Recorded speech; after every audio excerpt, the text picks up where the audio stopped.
About Naomi Campbell. Talk about Naomi Campbell. This Naomi, your mentor. Relax. Relax. I'm here to tell you today what happened. So, in December 2021, no, in December of 2020, Naomi was coming to Nairobi to do some shopping. She was on holiday, but on a remote place. So she was in Nairobi doing shopping. And I texted her and she told me she's in Nairobi. So I was so excited to meet her. She was the first celebrity I was ever going to meet. Guys, I was through the roof. She texted me, she was like, hey, I'm here. She texted me the location. I went directly. I went with my brother. So my brother and I, we met her, we did some shopping. And as we're shopping, she's like, oh, you know, the plane that's taking us back actually has a couple more seats. Do you and your brother want to join us on holiday? Hell yes. So I was like, oh, that would be so lovely. But I texted my dad, I said, hey, get the car ready, I'm coming to the house. We are going to the airport in an hour to meet Naomi Campbell so she can take me on vacation. So we go on vacation. We had like a very nice vacation. Naomi took care of me the whole entire time. We were staying on the beach or doing this, and then like this, that, eating, just having fun, you know, what people do on vacation. And this one time we were on the beach, Naomi was like, oh, you know, we should do a documentary, a film about you living in Kenya. And I was like, oh yeah, that's fantastic. She introduced me to a couple of people in Hollywood. It was so lovely. So a couple of people she was on vacation with were coming to Nairobi after the vacation. They were staying at the Kempinski. So I went to see them at the Kempinski when the whole thing was over. So I sat down with them. I was talking to one of them, and one of them was like, oh, it's so, like, how did you meet Naomi? And I was like, oh no, I texted her on Instagram, blah, blah. And she was like, oh yeah, she told us like she made you and she built you and she made your career.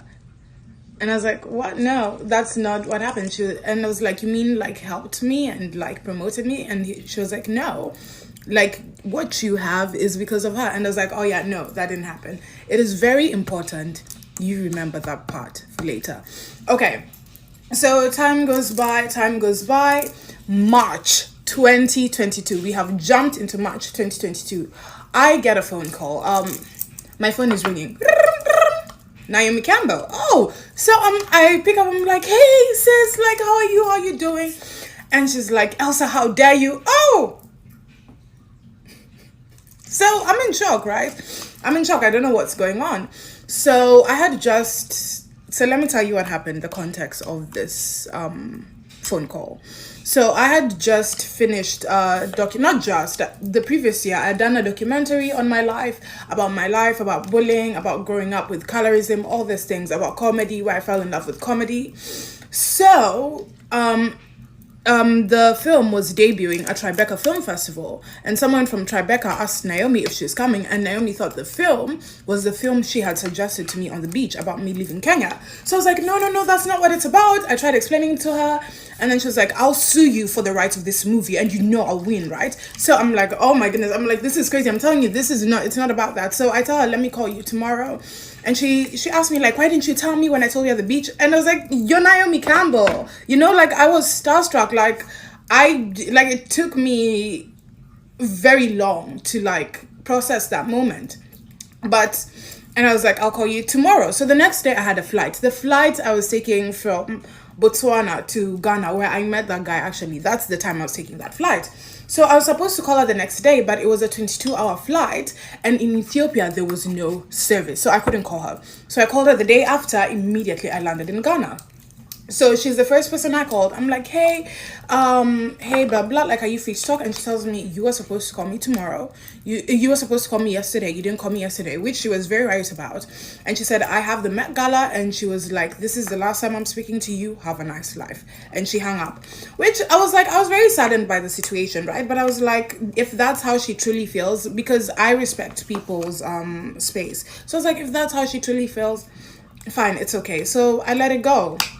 So after that, like a few months, things started going very badly for me. Things started going haywire, and I didn't think it was. I thought it was because of the situation. Let me not lie, but I was like, also it can be sure. So I was like, let me go, because also having someone like Naomi Campbell not liking you in the industry is not a good thing. So I went to her, I apologized. I'd already apologized when the situation had happened, but I went and I apologized again and again. I started calling her, I started texting her, and then one day she just texted me and she was like, stop calling me. I have a child to take care of. So after that, I just said, okay, there's nothing I can do about it. I started drinking. That's why I even quit alcohol. I started drinking. I started drinking a lot. Yeah.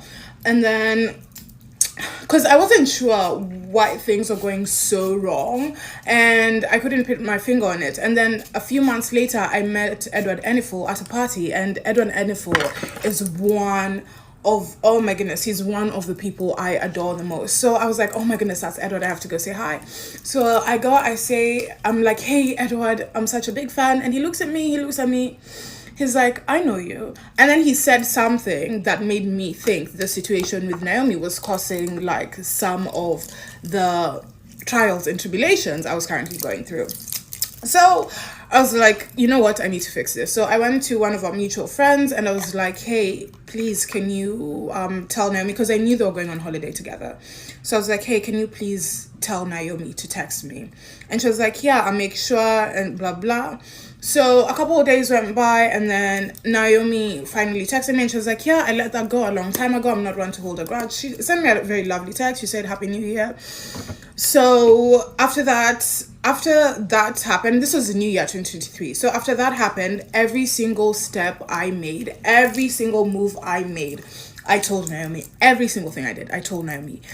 I would breathe. I tell Naomi, whether she would reply or not, I would send her a message, because I didn't want what happened to happen again. And after some time, after a few weeks, I called my mom and I was like, this isn't normal. This doesn't feel healthy. It kind of feels, it doesn't feel too nice. There's nothing healthy or normal about this. And I was like, I don't want to be in a situation like this. So after that, I just decided it is healthier for me to completely remove myself from the situation and get myself out. And you remember earlier when I said my friends said, the ones Naomi had introduced me to, when they said, oh, Naomi had made you. You remember when I said that? So I just want to acknowledge that and say that even through all this, right, even through everything that happened, first of all, number one, obviously I played a part in it, because I am part of the story. In any situation you are in, you play a part, you play a role, and I had my role, and I apologize for my role. And something else, when she said she made me, I'm not going to speak on that, but I will say that Naomi did give me a lot of credibility, especially when I first entered the industry. She gave me a lot of credibility, and that's not something that I can just say, oh, this happened and Naomi, blah, blah, blah. I can't say that. She did hold me up high, and she introduced me to a lot of people. She made me feel special. She did a lot of things for me. So I wouldn't say she made me, but she did play a big role in a lot of the things that I did in that space during that time. So yeah, me and her, we're not friends, we're not enemies, we're not anything, just not really in association. So we're just